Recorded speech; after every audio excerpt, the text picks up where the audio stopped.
Barbie. ABI. Una explicación para la historia de Internet Barbie.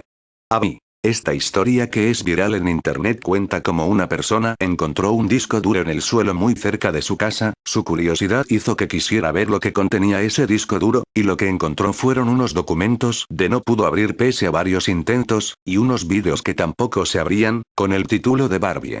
ABI. Intentó pasar los vídeos a otro formato y consiguió abrir algunos de esos vídeos. Al reproducir los vídeos se puede ver a una extraña mujer rubia que solo tiene un brazo que habla un idioma desconocido, pues no existe ese idioma en nuestro mundo conocido. La mujer tiene momentos de alegría, y otros donde se pone a llorar sin saber cuál es el motivo, pues desconocemos lo que dice. Barbie.avi es un archivo que anda dando vuelta por Barbie.avi. Internet, y cuyo significado y sentido real todavía no han sido confirmados.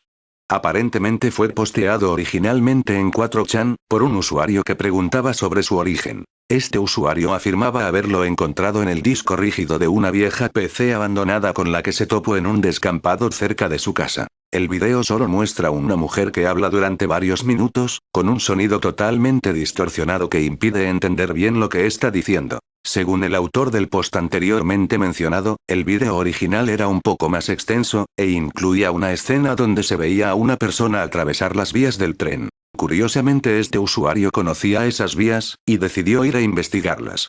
Siguiendo el camino en línea recta dice haberse encontrado con una casa abandonada, dentro de la cual había una ducha, y un baño mojado, que parecía haberse usado hace poco tiempo. No se sabe en qué idioma está hablando ni por qué luego llora, es escalofriante. Teorías. Pues, hay muchas teorías sobre este archivo AVI, pero yo tengo estas. Tal vez le estén haciendo preguntas a la mujer del video, pues se detiene a escuchar y luego sigue hablando. La chica llora casi al final, posiblemente nos esté contando cómo perdió su brazo derecho.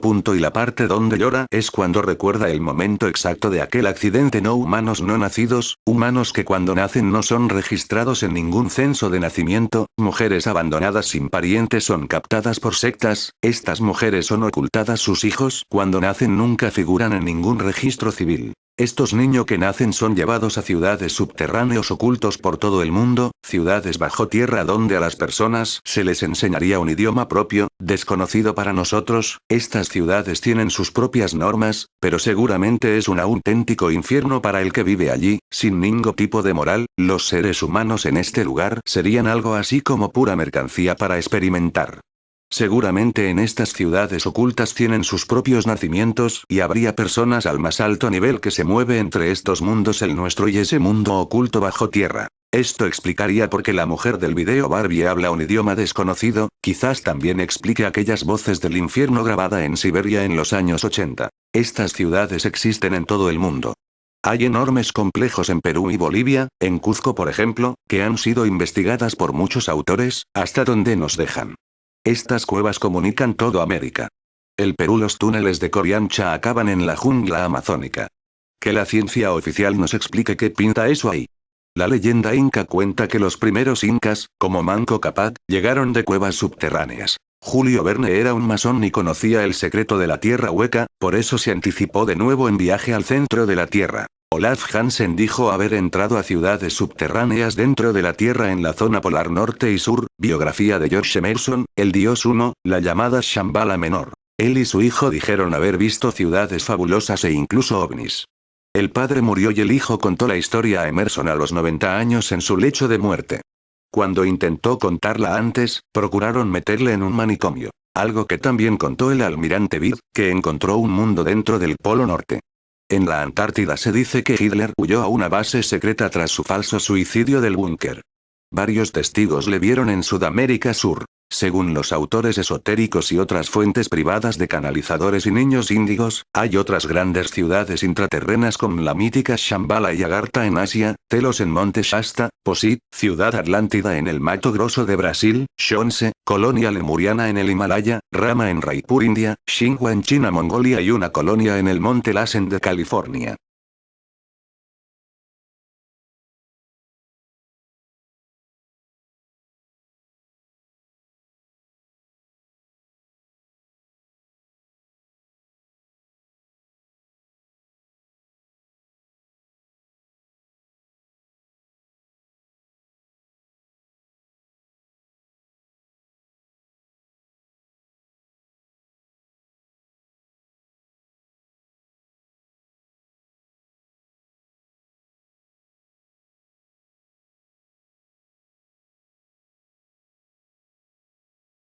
Existe un mundo de famosos clonados y también traídos de otras épocas.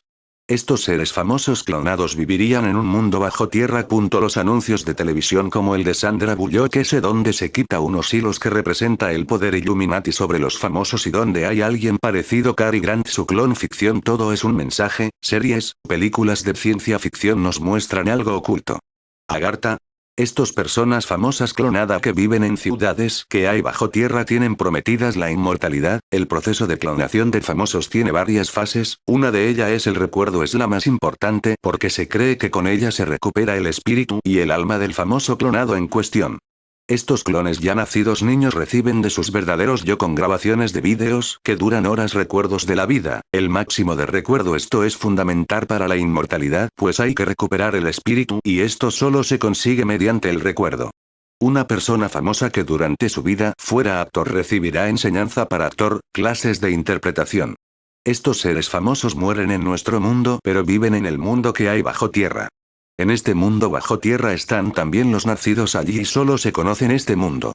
Hay tres grupos: los gentiles, los sirvientes, y los iniciados. Los seres que viven en el exterior son los profanos, nosotros.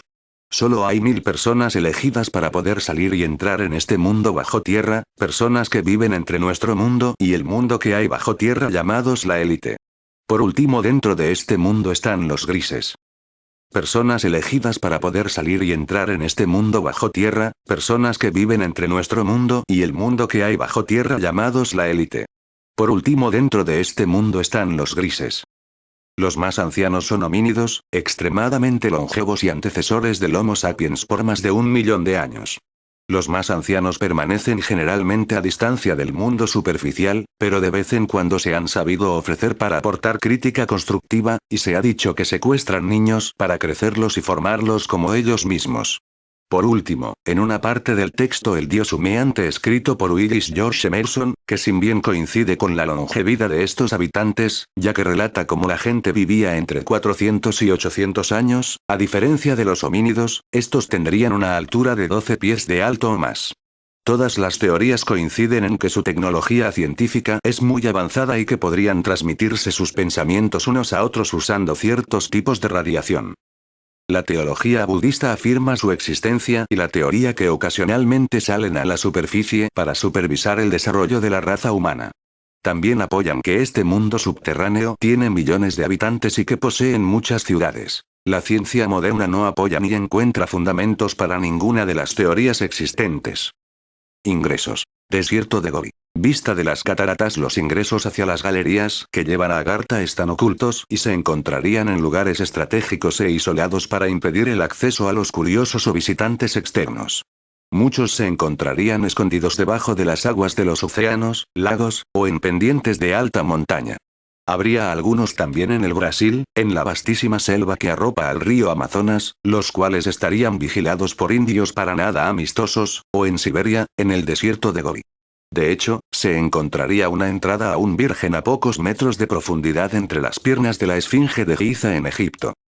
Lista de ingresos. Aquí se puede ver un pequeño resumen de los supuestos ingresos hacia Agartha. Desierto del Gobi, Mongolia. Siberia. Sur de la Cuchilla Grande, Mansa Villagra, Manga, Puntas de Manga, Uruguay. Polo Norte. Polo Sur. Mammoth Cave, Kentucky, EUA. Esoterismo. Manaus, Brasil. Mato Grosso, Brasil. Cataratas del Iguazú, Argentina / Brasil. Monte Epomeo, Italia. Esfinge de Giza. Cueva de los Tallos, Ecuador. Gruta de la Paz, o de Rumichaca, Ecuador. Conexiones con. Existen diversas posibles conexiones de Agartha con otras civilizaciones y o culturas, como por ejemplo entre los mayas, aztecas, incas y la Atlántida e incluso entre el nazismo y el budismo, hasta llegar a su relacionamiento con ovnis y el ocultamiento de información por parte de potencias como Estados Unidos. Indígenas americanos y Atlántida. Las pirámides de Egipto, las conexiones entre esta ciudad y Atlántida, estarían probadas también por algunas pruebas en concreto, como por ejemplo el hecho que 13 jeroglíficos egipcios sean símiles por forma y significado a 13 jeroglíficos maya, y el hecho que estén representados por elefantes sobre antiguas piedras en Centroamérica, animales desconocidos en aquellos tiempos por esos territorios. La Atlántida podría haber sido la conexión de estos dos imperios. Además resulta impresionante la semejanza entre ciertos aspectos de la religión egipcia y la de las antiguas poblaciones americanas. Garcilaso, hijo de un conquistador español y una india americana, en los comienzos del 1500, se transfirió a España, constituyendo una vasta biblioteca. Más tarde escribió sobre los tratados que evaluaban la religión inca, paragonándolos al neoplatonismo de los europeos. Remarcó el hecho que, así como las antiguas poblaciones del Mediterráneo, los incas adoraban el disco solar. Pero esta no es la única analogía.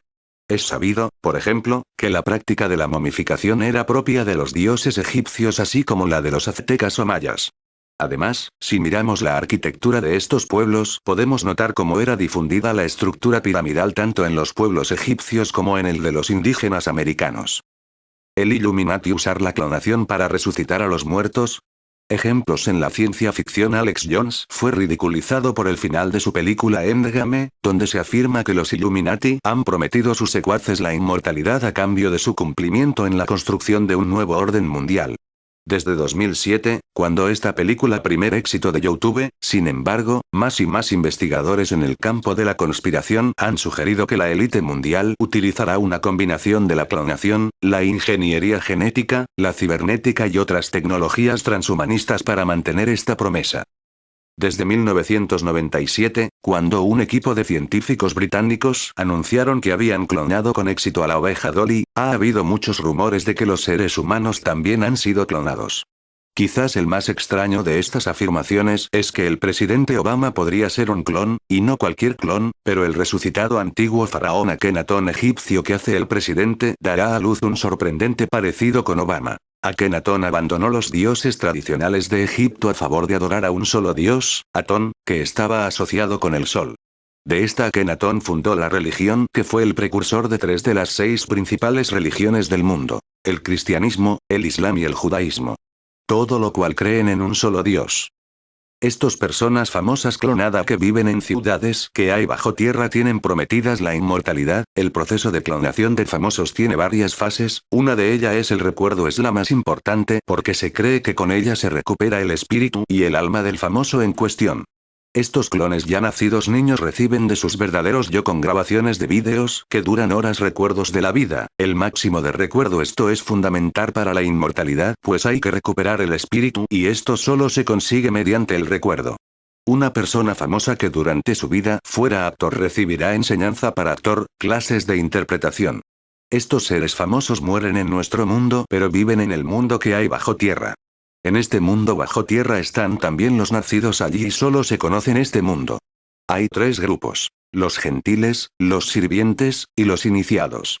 Los seres que vivimos en el exterior somos los profanos, nosotros.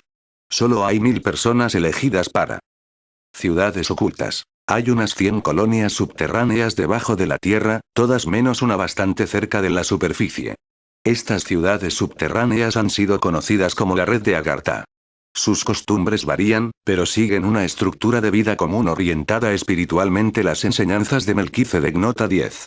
La media de la población de estas ciudades es de 500.000, pero Telos bajo el monte Shasta tiene 1,5 millón de habitantes. Una segunda colonia de aproximadamente el mismo tamaño está localizada bajo las llanuras del Mato Grosso en Brasil. El enclave atlanteano es llamado Posid.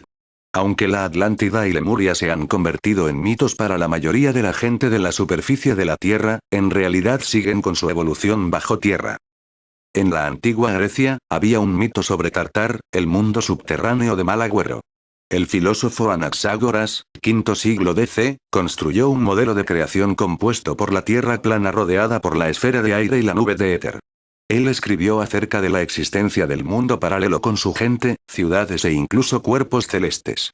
Si el planeta Tierra es el centro del universo, ¿dónde vive esta gente? ¿Viven en el suelo? La hipótesis sobre la existencia de espacio vacío en el interior del planeta Tierra apareció más tarde también. La tesis fue defendida por Galileo, Franklin y Lichtenberg, entre otros. En 1818, John Cleves Simes colmó el Congreso de E.U. Las universidades y a destacados científicos con mensajes, en los que él estaba tratando de probar que la Tierra estaba hecha de varias esferas concéntricas con aberturas en los polos. El académico soviético V. Obruchev propuso una hipótesis acerca de un meteorito gigante que chocó contra la Tierra en tiempos primitivos. Según él, el meteorito pudo haber roto la corteza del planeta y creó el vacío interior. El investigador Kirstede.uru. Dijo que la superficie de la Tierra podría ser la capa interior de una esfera. La teoría se conoce como la hipótesis de la concave Hollow Tierra cóncava hueca. Según esta teoría, todos vivimos en la capa interna de la Tierra. Vamos a asumir que el mundo subterráneo existe y que hay alguien viviendo allí en ese mundo. ¿A qué se pueden parecer esas criaturas? Pueden ser los monstruos misteriosos, los existentes o no existentes, los cuales han sido desconcertantes para la humanidad durante siglos. Traducido al inglés de Yoki.ru. En este corto de la NASA se puede ver muy claramente la abertura de la Tierra hueca, así como las corrientes de aurora australiana desde el interior para iluminar la ionosfera exterior.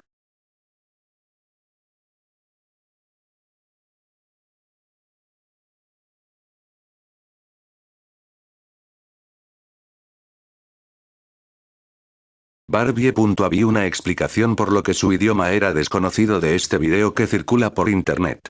No contaré otra vez esta historia que ya conté en un video que realicé. Mi explicación de por qué hablaba un idioma desconocido tuvo muchas críticas.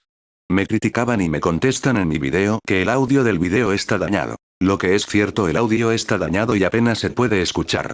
Hubo personas que tenían un oído prodigioso y decían que su idioma era el americano. Pero nadie de esas críticas, por cierto, algunas de esas críticas que no fueron respetuosas fueron eliminadas, pero nadie me pudo explicar cómo es posible que un video visto por millones de personas nadie reconoce a esta mujer. Estamos hablando de una mujer que le falta un brazo y que físicamente parece estar muy bien. No hay amigos, familiares, compañeros de trabajo, vecinos, etcétera, etcétera. Nadie ha visto este video y nadie reconoce a esta mujer. Extraño, ¿no?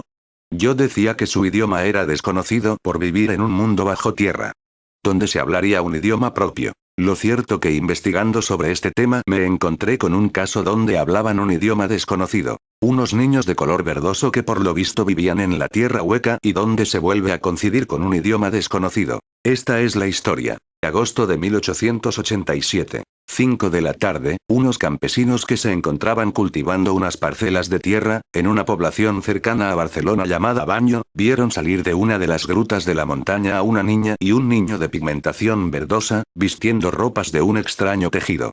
Hablaban en un idioma desconocido para los sorprendidos campesinos, sus rasgos faciales eran la raza correspondían a la raza negra, pero sus ojos celestes eran rasgados como la raza oriental. Especialistas intentaron sin éxito identificar de qué idioma se trataba. Tras ser entregados en custodia a un juez local llamado Ricardo de Calmo, médicos y químicos, procedentes de la capital catalana, se dirigieron al pequeño pueblo para estudiar el caso y pronto pudieron comprobar que la constitución orgánica de las extrañas criaturas era diferente a la humana. Carecían de páncreas y poseían un solo pulmón, aunque algo mayor en tamaño que el del cuerpo humano. Del estudio químico de la constitución de la piel se descubrió la existencia de fibras desconocidas en la Tierra. A pesar de intentar alimentarlos con toda clase de alimentos, rehusaron comer, especialmente proteínas, hasta que cedieron ante un plato de judías verdes y guisantes. El niño, de menor fuerza física, fue debilitándose hasta que falleció. Y la niña sobrevivió durante algunos años trabajando como sirvienta en casa del juez. Con el tiempo desapareció el color verde de su piel y tras aprender a hablar español fue capaz de describir el lugar de donde procedía y cómo había llegado hasta allí. Aseguró que su mundo pertenecía al subsuelo y en ese mundo, los seres que allí habitaban, disponían de esferas luminosas artificiales para alumbrarse y ayudar al crecimiento de las plantas. 2 días antes de haber sido encontrados a la salida de una gruta, se produjo un maremoto que inundó su territorio. Los 2 pequeños seres pudieron escapar por una cueva cercana al río desbordado, saliendo por ella al exterior. Mi teoría sería que en este mundo bajo tierra vivirían muchos tipos de razas, una de ellas la humana. Encontré también un juego que parece contar algo que podría tener una referencia a este lugar de forma subliminal. El juego es Banjo-Tooie. Tierras Yermas es la 6ª área de la isla de las brujas en Banjo-Tooie. En primer lugar, se puede acceder mediante la apertura de la puerta Talón Torpedo, el Talón Torpedo, primera habilidad que se aprende en la laguna del Alegre Roger, en la piscina de agua en Pinar. La segunda batalla con Klungo se produce entre las 2 zonas, la primera vez que se accede. Tierras Yermas contiene entradas a 2 mundos, Terridaptilandia y Nube Cucolandia. La zona contiene una cabeza de dinosaurio que es la entrada a Terridaptilandia y una pequeña grieta a la izquierda de la entrada a Terridaptilandia que sirve como entrada a Nube Cucolandia. En esta zona hay unas plataformas en la que aparentemente hay dos jinjos, pero solo uno es un jinjo, el otro es un minjo. También están las huellas de la excavadora que llevan hacia Ciénaga. No se puede llegar allí cuando se cruzan por primera vez los túneles de Pinar, se necesita usar el movimiento botas saltarinas que se aprende en Terridaptilandia.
Este video es para los que dicen que la mujer que sale en el video Barbie.avi es la actriz Josephine Freson. Según un nuevo video en YouTube que dice desvelar el secreto de Barbie.avi, serían escenas descartadas de la película Albert Souffre, una película francesa del año 1991. Bueno, he visto la película, se puede ver en YouTube.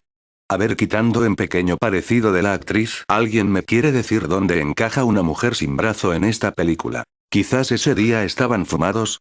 Porque no sé cómo puede entrar esa escena en la película. Hay una escena donde la actriz choca con un hombre y se hace daño en el brazo y se lo venda. Pero de ahí a cortarse el brazo hay un abismo. Tampoco se entiende como una actriz famosa en Francia, pues ella es francesa y la película también es francesa. Nunca dijo nada de que ella es Barbie.avi. Tampoco el director de la película Albert Souffre, de donde se supone se sacaron las escenas de Barbie.avi.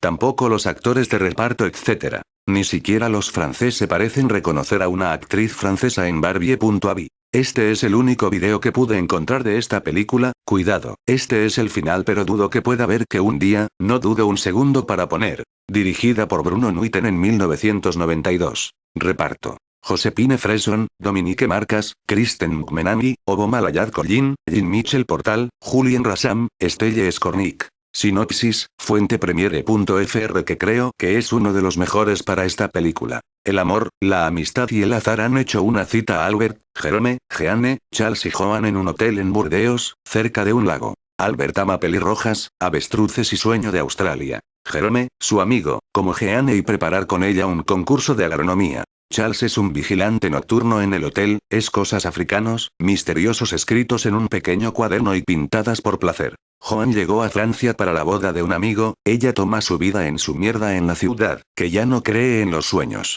Sus destinos y sus soledades cruzarán. Esta es una pequeña película francesa no reconocido, lleno de energía, lleno de sensibilidad y humanidad. En definitiva no es cierto. Pero sí me parece curioso que después de tantos años en la red del video Barbie.avi solo cuando yo expuse mi teoría del video Barbie.avi, saquen ahora explicaciones de todo. Quién sabe, quizás toque una puerta que nadie esperaba.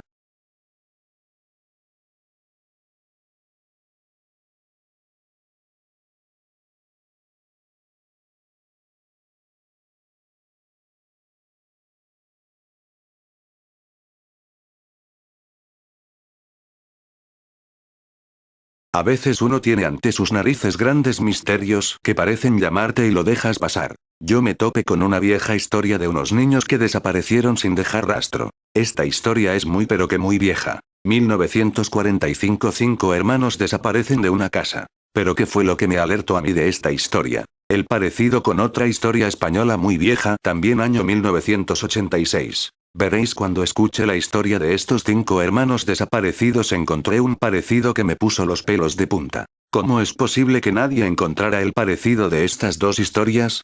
Dos casos ocurridos con 41 años de diferencias y de una punta a otra del mundo, pero misma historia, solo cambia los matices. Estos dos casos, el español y el americano, están considerados como unos de los más misteriosos del mundo. Sin embargo, nadie encontró el tremendo parecido: niños que desaparecen consumidos por fuego o ácido pero no aparecen restos humanos. El caso español se trata del niño desaparecido de Somosierra supuestamente consumido por el ácido de un camión cisterna. El caso americano, los niños familia Soder supuestamente desaparecidos por el fuego de su hogar. Para mí esta es la forma que tiene la élite satánica de raptar a seres humanos sin dejar pruebas. Hay otra modalidad que son los aviones desaparecidos. Aquí dejo los casos, compararlos. La misteriosa desaparición de 5 niños. Era una tranquila noche de Navidad para la familia Soder en el año 1945 en West Virginia. La familia estaba conformada por George, Jenny y sus 9 hijos.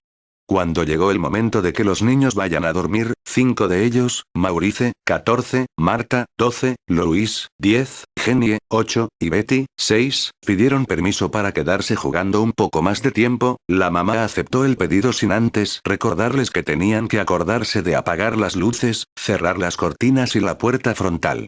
Después de darles las indicaciones, George, Jenny y sus otros 4 hijos fueron a descansar a sus recámaras. Más tarde, en la madrugada del día 25, el teléfono empezó a timbrar. Jenny bajó de su cama para contestar. Era una mujer de voz desconocida quien, al parecer, estaba en alguna reunión o fiesta, ya que se escuchaba a varias personas hablando en el fondo. Aquella mujer le preguntó a Jenny por alguien a quien no conocía, por lo que le respondió que el número que había marcado estaba erróneo. La mujer lanzó una risa muy extraña y colgó inmediatamente. Jenny quedó algo desconcertada por aquella llamada, pero luego enfocó su atención en que los niños habían dejado las luces encendidas, las cortinas y puerta abiertas. Entonces se encargó de asegurar todo y volvió a su dormitorio. Una vez en la cama y cuando estaba a punto de conciliar el sueño, la mujer escuchó como si algo hubiera caído al techo y empezara a rodar a lo largo de la casa. Inmediatamente después, un aroma a quemado comenzó a invadir cada lugar. Al dirigirse al pasadizo se dio cuenta de que todo estaba cubierto por fuego y humo. George y Jenny llamaron a sus hijos indicándoles que salgan de la casa rápidamente. Una vez que todos estaban afuera, George y Jenny se dieron cuenta de que los 5 niños que se habían quedado hasta tarde no habían salido. Desesperado, George intentó volver a la casa para sacarlos, pero el fuego había invadido la entrada principal, por lo que se dirigió a un lado de la vivienda donde había una escalera para subir por la ventana. Al llegar vio con sorpresa que la escalera no estaba. Nada pudieron hacer, solo observar desconsoladamente cómo su hogar se reducía a cenizas. Por motivos no tan claros, el camión de bomberos llegó recién a las 8 am aproximadamente junto a la policía local, quienes hicieron una rápida investigación determinando con el forense que los niños habían fallecido en el incendio y que el fuego había sido provocado por un cableado defectuoso. Pero George y Jenny no se quedaron satisfechos con esta explicación, ya que, al momento del incendio todas las luces estaban funcionando perfectamente, por lo que la pareja decidió hacer su propia investigación. Para empezar, no se encontraron restos humanos entre los escombros. Jenny averiguó luego en un crematorio local, que toma alrededor de 2 horas y una temperatura muy alta para que un esqueleto se desintegre, pero el incendio en la casa de la familia Soder había durado menos de 1 hora, por lo que se debieron encontrar los 5 esqueletos de sus hijos entre las cenizas. Continuando con la investigación, se encontraron con un conductor de camión que les indicó que había visto algo parecido a bolas de fuego siendo lanzados al techo de la casa, quizás el ruido que escuchó Jenny esa madrugada. Otra mujer indicó que había visto a los 5 niños dentro de un coche extraño cuando el incendio ocurrió en la casa. Otra señora señaló que había visto a 4 de los pequeños en compañía de 4 adultos en un hotel en Carolina del Sur. Todas estas pistas hicieron que Josh y Jenny continuaran arduamente con su investigación. Varios años después del incendio, George encontró entre los escombros que aún quedaban, algunos huesos y lo que parecía ser un órgano interno. Las pruebas demostraron que aquel órgano era el hígado de una vaca y que los huesos provenían de una persona mayor y no de alguno de los 5 pequeños.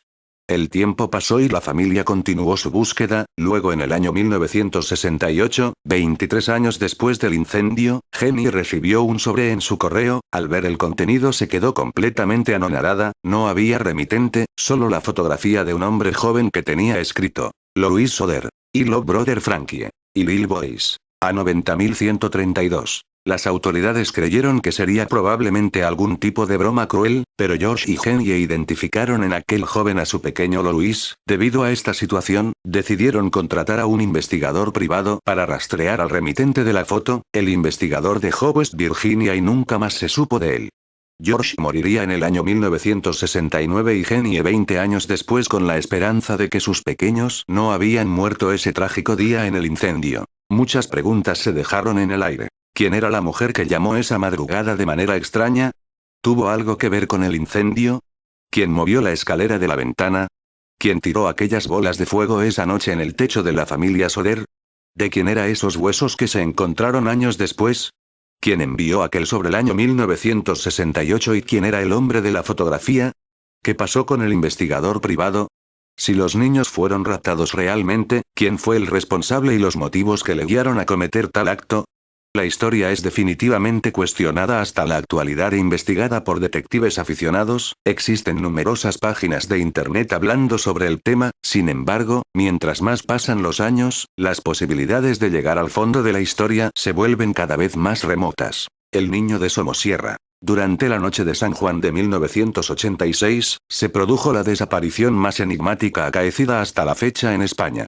La desaparición de un niño de 10 años, tragado por la nada, después de un impresionante accidente de tráfico entre las provincias de Madrid y Segovia, concretamente a la altura de Somosierra.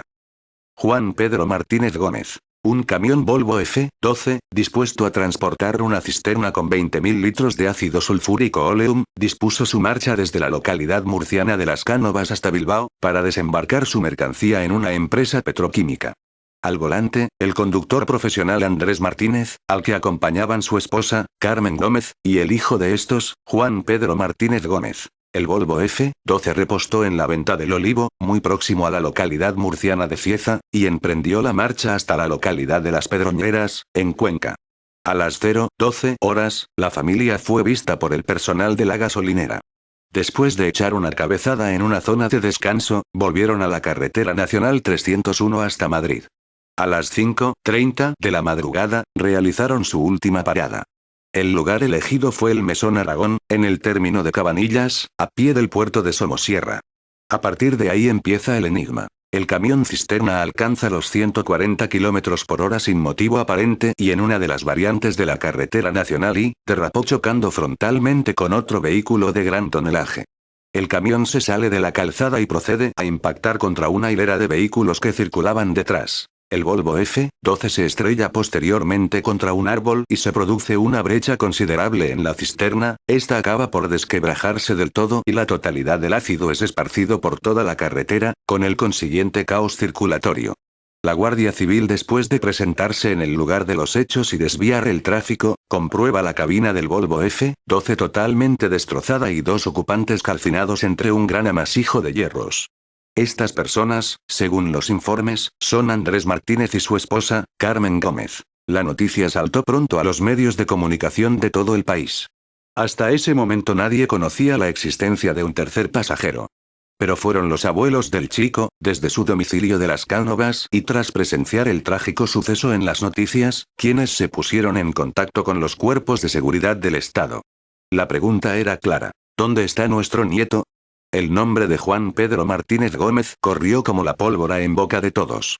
Había un tercer ocupante de aquel siniestro Volvo F-12. Un chico de 10 años y del que no se encontraban ni rastro por aquella zona. Solo una goma de la zapatilla que, según creen, llevaba el jovencísimo Juan Pedro en aquel desafortunado viaje. Hacia las 9 de la noche, el cuerpo de bomberos abre la cabina del camión para encontrar alguna pista del niño, pero no logran dar con ninguna pesquisa que les pueda llevar hasta el crío. Al mismo tiempo, el ácido continuaba fluyendo por la carretera y sus proximidades, con la amenaza de alcanzar las aguas de los afluentes del río Duratón. Al día siguiente la noticia era portada en toda la prensa del país, y casi todas con el mismo titular: Alarma en Somosierra. El caso de Juan Pedro Martínez es uno de esos misterios que a día de hoy, y por más que pasan los años, no se encuentra una explicación. Se peinó toda la zona, se buscó por toda la cabina alguna mínima pista, se repartieron miles de carteles con la foto de aquel niño vestido de comunión, e incluso se experimentó con el ácido para comprobar si este fue el causante de una hipotética disolución, a lo que los expertos negaron, puesto que según esas investigaciones, para que eso ocurra, el cuerpo debería haber sido expuesto a una bañera artificial formada principalmente por los amasijos de hierro de la cabina y que el fluido de ácido hubiese sido renovado constantemente, cosa que no ocurrió, y aun siendo así habría restos orgánicos en los fluidos de ácido. Tras las primeras investigaciones de la Guardia Civil, al llegar al lugar del accidente, se encontró en la cabina del camión de Andrés Martínez, el tacógrafo, el cual deja constancia de las paradas como de las aceleraciones cometidas por el vehículo, es decir, la caja negra del camión. En él se registró un cambio brusco de velocidad sin motivo aparente, llegando a los 140 km por hora, dato al que nunca encontraron explicación alguna de por qué esa brusca aceleración. Otro de los detalles, es la observación de una furgoneta blanca, tipo Nissan Vanette, delante del camión kilómetros antes de llegar al lugar de los hechos y a gran velocidad, según algunos testigos. Pero el relato más curioso y enigmático del caso, es el de dos pastores de la zona, que fueron testigos del accidente y que así se lo hicieron saber a las autoridades. Estos dos vecinos de la zona atestiguaron que inmediatamente después del accidente y aprovechando la confusión y el caos propio del suceso, observaron a dos individuos de una altura considerable, de tez blanquecina y engullidos en unas batas blancas que les llegaban hasta los tobillos, sacar de la cabina del camión y posteriormente llevarse un gran bulto. De ser cierto, ¿quiénes eran aquellos individuos? ¿Era ese gran bulto, Juan Pedro Martínez? Posteriormente también se recibieron numerosas llamadas que afirmaban haber visto a Juan Pedro Martínez en diferentes puntos de la geografía nacional, sobre todo en Bilbao, donde se aseguraban que el niño de Somosierra vagaba deambulando por una zona industrial de la capital vasca.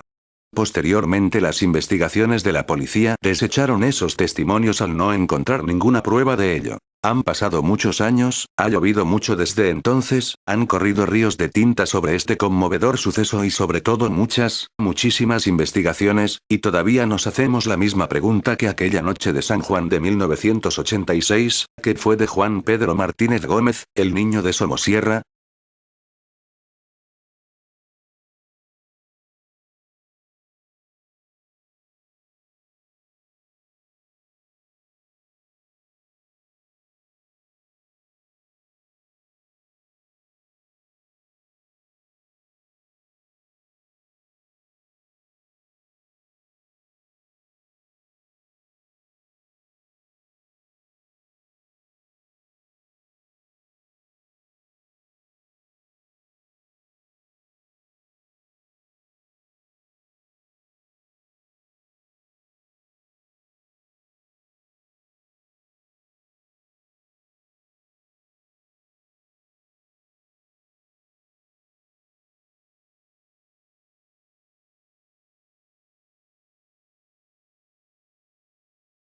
Hoy hablaré de los niños con los ojos totalmente negros. Bueno, de todas estas historias que hay en internet habría que saber cuántas personas fueron víctimas de una broma, pues unas lentillas negras no es algo complicado. Pero hay una parte que es real y casos a lo largo de los tiempos que dicen que todo esto es muy real. Nuestro mundo es un auténtico caos dentro de una ecuación perfecta. Nosotros convivimos entre multiuniversos, mundos paralelos, dimensiones desconocidas y un largo etcétera. Nadie sabe muy de dónde salen estos seres, y por qué se aparecen a ciertas personas, pero estos seres existen. Pero me quiero centrar solo en estos seres de ojos negros totalmente. Hay que diferenciar entre seres endemoniados y demonios. Los endemoniados son seres humanos de nuestro mundo material que fueron poseídos por demonios. Los demonios son seres que existen, que nadie tiene muy claro de dónde salen.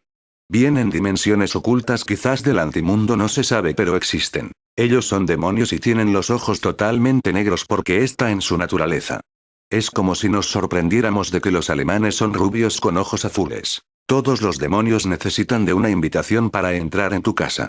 Como los vampiros que son demonios. Cuando realizas una sesión de Ouija estás inventando a estos demonios. Si observas muchos vídeos que en internet que son virales, vídeos famosos, raros, bizarros, fíjate en los ojos. Un ejemplo podría ser Return to Babylon. En los últimos años se han vuelto muy populares, sobre todo en Estados Unidos, algunas historias que refieren a las apariciones de los llamados niños de ojos negros, o de Black Eyes Kids o Bex en su idioma original. Se trata de personas que se han encontrado con unos niños, de entre 3 y 17 años, que tienen como principal particularidad que sus ojos son completamente negros, es decir, su esclerótica, iris y pupilas son absolutamente negros. Por otro lado, y según los testimonios, se presentan como parejas, y su color de piel o de cabello, así como estatura o fisionomía, puede ser variada. Sin embargo, si algo tienen todos los testimonios en común, es que su actitud y forma de hablar es sumamente violento y amenazador, y transmiten un miedo terrible, sumamente inquietante.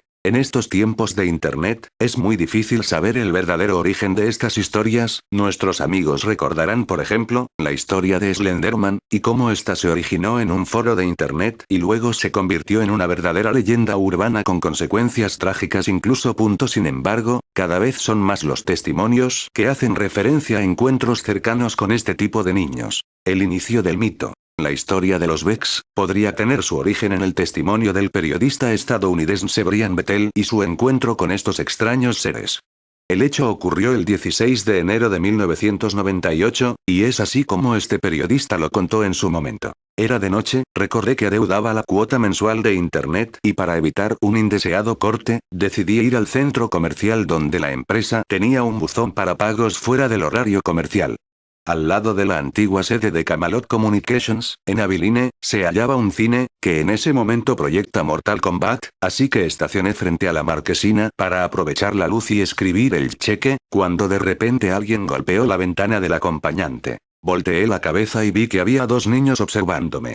Era difícil determinar su edad exacta, pero tendrían entre 10 y 14 años. Pensé que me iban a pedir unas monedas e inesperadamente sentí pánico. Fue algo indescriptible que nació desde lo más interno y primitivo de mi ser. El chico más alto sonrió y eso me heló aún más la sangre. Sabía que algo no estaba bien, pero no sabía qué era. Por inercia bajé el cristal y pregunté qué necesitaban. El chico sonrió aún más y pude ver que sus dientes eran muy blancos. Hola, señor, tenemos un problema, respondió, mientras el otro chico permanecía mirándome fijo, en silencio. La voz era la de un joven, pero su dicción era calma, tal vez muy aplomada para su edad. Sentí ganas de irme, pero no pude evitar seguir oyéndolo. Verá, mi amigo y yo queríamos ver la película, pero olvidamos nuestro dinero, continuó. Necesitamos ir a nuestra casa por él. ¿Nos llevaría? Bueno, fue lo mejor que pude decir. Aquí es donde la historia se vuelve más rara porque su compañero silencioso lo miró con una mezcla de confusión y culpa en el rostro. Parecía algo sorprendido porque no abrí la puerta de inmediato. El hablante me miró algo perturbado, como si supiera que estaba buscándoles algo raro. Vamos, señor, dijo de nuevo, suave como la seda. ¿Qué película quieren ver? Pregunté finalmente. Mortal Kombat, por supuesto, contestó. Claro, respondí y miré rápidamente la marquesina y el reloj en mi auto. La película había empezado una hora atrás y era la última función de la noche. Me interrumpió y dijo. Vamos, señor, déjenos entrar. No podemos entrar hasta que nos deje. Solo déjenos entrar y nos iremos antes de que lo sepa. Iremos a la casa de nuestra madre. Me di cuenta de que mi mano estaba en la manija de la puerta, casi por abrirla, cuando la retiré de manera violenta por algo que me obligó a no mirar a los niños. Y cuando los miré nuevamente, cuando mi mente volvió en sí, vi por primera vez sus ojos. Eran negros como el carbón. sin pupila, sin iris. Solo dos orbes negros que reflejaban la luz roja y blanca de la marquesina. El joven silencioso tenía una expresión de horror que parecía indicar dos cosas. Ocurrió lo imposible y se dio cuenta. El mayor aparentó furia y reiteró: «Vamos, señor. No lo lastimaremos. Tiene que dejarnos entrar. No tenemos armas». Esto me asustó a más no poder. Con ese tono prácticamente estaba diciéndome: «No necesitamos un arma». Elevó la voz y con palabras que mezclaban enojo y pánico dijo por última vez: «No podemos entrar si no nos da permiso». Ya tenía la mano sobre la palanca de cambio y arranqué en reversa a toda velocidad. Cuando volteé para verlos bien, habían desaparecido. Para muchos, este es el origen de la leyenda urbana y en los últimos años, muchos casos como el de Bethel se han repetido, sobre todo, por lo que tenemos conocimiento, en Inglaterra y Estados Unidos. ¿Qué son los niños de ojos negros o VEX? Las historias de los demás testigos son muy similares a las de Bethel. Lo interesante del asunto es que en todos estos encuentros los niños siempre piden ingresar ya sea a un carro o a una casa, bajo cualquier excusa. Por lo general, no ha habido casos que demuestren que estos niños hagan algún tipo de daño a las personas, salvo el miedo y el terror que provocan en los demás, tampoco, de que haya habido personas que hayan aceptado las peticiones de estos niños, sobre todo por el miedo que sienten al verlos y al final, porque se percatan de los ojos negros de estos niños. ¿Pero qué son estos niños? Hasta la fecha, si las historias son ciertas, el caso de los niños de ojos negros aún no ha podido ser clasificado por los especialistas o investigadores de fenómenos paranormales o ufológicos. Los VEX parecen estar muy lejos de ser seres fantasmales, son seres físicos que incluso interactúan con las personas. Y también no parecen tener las características de los típicos testimonios que describen a seres extraterrestres. Algunos consideran que son seres o entidades diabólicas, sobre todo por el terror que provocan al estar ante su presencia, pero como hemos dicho, no hay registro de que estos niños hayan hecho algún tipo de daño físico o espiritual a las personas que han tenido este tipo de experiencia. Así que por ahora, no se tiene una clara idea del origen de este tipo de seres, su procedencia o su naturaleza. Por cierto, la mayoría de estos casos, si bien se dan en todo el mundo, ocurren en los Estados Unidos, pero no hemos sabido de casos que se hayan dado en países de habla hispana, así que amigos, si conocen ustedes de alguien que ha tenido una experiencia similar, por favor, compartan sus experiencias y testimonios. Sectas o experimentos gubernamentales. También cabe la posibilidad de que pudiera tratarse de la manipulación psíquica de los niños por parte de sectas, que en cierto modo, es tan aterrador como la explicación de la posesión demoníaca, y muchas otras posibilidades sobrenaturales. La realidad es que hay cientos de miles de niños en todo el mundo que son fácilmente manipulables. Esta teoría también encaja perfectamente a experimentos de control mental realizados por los gobiernos y que en la actualidad ya sabemos que se han llegado a utilizar y se continúan utilizando en contra de la voluntad de la persona. Engaño. La explicación del engaño es lo más probable que todos aquellos que son completamente escépticos o de mente cerrada.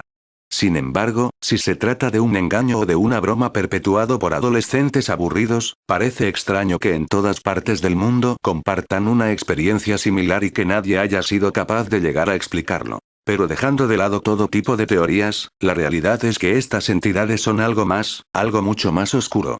Muchas personas están seguras de que se alimentan de nosotros, de que no hay que dejarles entrar y tampoco tratar de hacer amistad con ellos, son monstruos que se parecen a la gente.